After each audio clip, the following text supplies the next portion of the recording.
Hello everyone and welcome to CryptoRed, the channel for all the latest crypto news. Today we're going to talk about the cryptocurrencies and investment that are really shaking up a number of investors, the big trend right now. And I think quite a few people already know about it. It's not directly cryptocurrencies themselves. We'll also be covering a lot of other topics. I'm going to tell you about tokenization, specifically RWAs, real world assets. We've got some good news for what's coming also to MetaMask. And we'll talk about plenty of other subjects. We'll also discuss Tornado Cash. And let's start with Tornado Cash. One of its developers, Woman Storm, was found guilty of part of the charges against him, not directly for money laundering, but for operating a financial service without the required license. In other words, he was convicted for failing to obtain a license that Tornado Cash would have needed to legally operate financial flows. Of course, such license would almost certainly never have been granted to Tornado Cash, but that's the official reason of the conviction. As for the other charges, particularly those related to money laundering, the jury did not reach a verdict, so we still don't know what's going to happen next on those points. There could be another trial, for example. We also don't yet know whether he's going to prison and for how long he's going to prison. But it just goes to show that even if you're just writing code, if that code is later used for malicious purposes, in some cases you can end up convicted. And yet Tornado Cash clearly also has legitimate use, as I've already explained, for example, just for privacy, for breaking the link between different wallets so that not everyone can track what you're doing with your funds. It's sad, but unfortunately, this is the state of things for privacy-focused tools today. All over the world, authorities are trying to remove this kind of option from users. Next, let's talk about Ethereum. Ethereum is now very close to an all-time high in terms of daily transaction, nearly 2 million per day. Now, the number of daily transactions can be quite a bit misleading because sometimes it can be manipulated, but it's still an indicator of demand for the blockchain. So where is that demand coming from? Mostly from stablecoin transfers, USDT, USDC, and from decentralized exchanges like Uniswap. So this is a real sustained demand, not just a passing fad like we saw in 2021 with NFT transfers or meme coin launchpad. If you look on ultrasound money, you'll see use case number 1, ETH transfers. Use case number 2, USDT. Use case number 3, an unknown smart contract. Use case number 4, Circle, so USDC. And number 5, Uniswap, meaning trading activity. Interestingly, it's Uniswap V2, not V3, not V4. But V2 remains widely used because of its simplicity for the liquidity providers. And now, back to the topic I mentioned earlier, investment that are getting investors excited, crypto treasury companies. These are companies converting their entire treasury into crypto, raising funds to buy crypto and essentially becoming leverage vehicles for crypto investment, and it's still growing massively.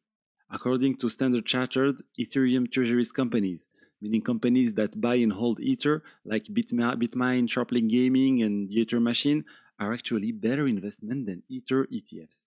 And when they say they are better investment than Ether ETFs, that means also they're saying it's better investment than just buying ETH directly.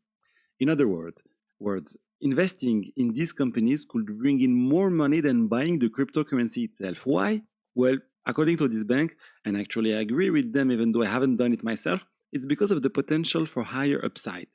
Personally, I didn't buy Bitmain shares, though in hindsight I probably should have. So I had actually seen all this news just at the beginning when they start talking about an Ethereum treasury, but I didn't go for it because I prefer to avoid leverage. Sure, there's more upside potential, but there's also much higher chance for losing big when the market drops sharply. Look at Bitmain, for example. They hold about 0.69% of the total supply. The key thing people are watching is this indicator called MNAV, which basically shows the ratio between the amount of crypto the company owns and its market cap. Right now, Bitmain has around $3 billion worth of crypto, and their market cap is about $3.7 billion. So that's not that far apart. We've already seen cases where this ratio was much more extreme, much more disconnected between the company's market cap and the value of the crypto it holds. According to Standard Chartered, this is an opportunity to buy into this type of products. And honestly, I think it's not bad at all. It's just that for me, it's kind of like I said, taking leverage. It's like turning all your BTC and ETH spot holdings into a 2x leverage position.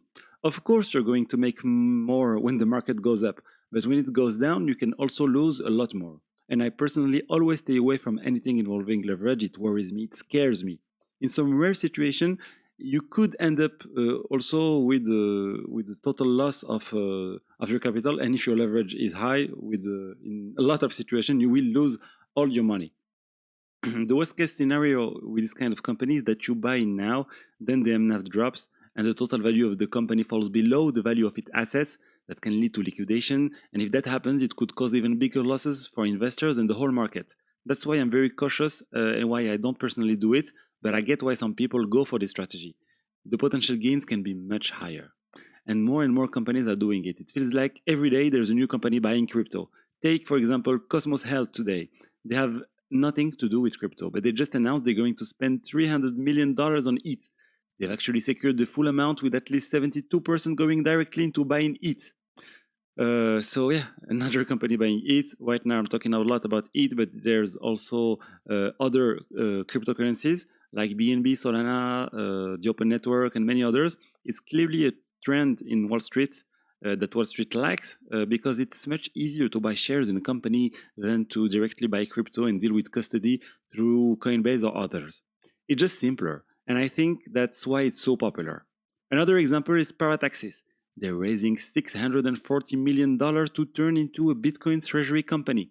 It's a SPAC merger. They already have $200 million secured, and they raised the remaining $400 million by issuing new shares. If we stick to Bitcoin, I've been talking a lot lately about these institutional purchases, and the number are huge. The amount of BTC held by institutions has now reached $428 billion. $428 billion.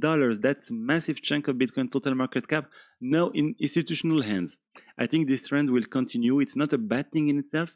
It's normal that institutions eventually come in after retail investors to try to benefit from the potential upside. For me, the bull run isn't over. Maybe not in the short term, but long term, we still at the early stages, and I'm convinced it will grow much more. I know some people think Bitcoin is too high now. I'll wait for a correction in 6 months. Next year in March, I buy. But you're taking a big risk. Yes, there will be a correction at some point. But how high will Bitcoin go before that?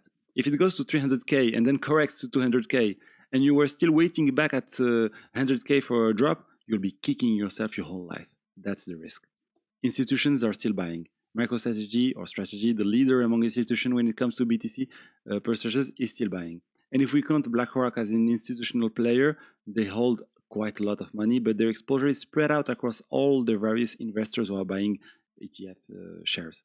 Anyway, it's pretty huge what Bitcoin has managed to do with institutional investors. Sure, we've got Solana as well and other cryptocurrency, but honestly, BTC is clearly in a league of its own. Now let's talk about MetaMask, the historic number one Ethereum wallet. At first, it was strictly focused on Ethereum, but over time, it opened up to more and more blockchains. They resisted for a while, wanting to stay Ethereum only, but now they've just integrated with Sei blockchain. Yet another blockchain added to their list. Good for MetaMask, but I think it's a bit late for them. They've been overtaken by many competitors in terms of features, especially when it comes to security, like RWA Wallet, for example.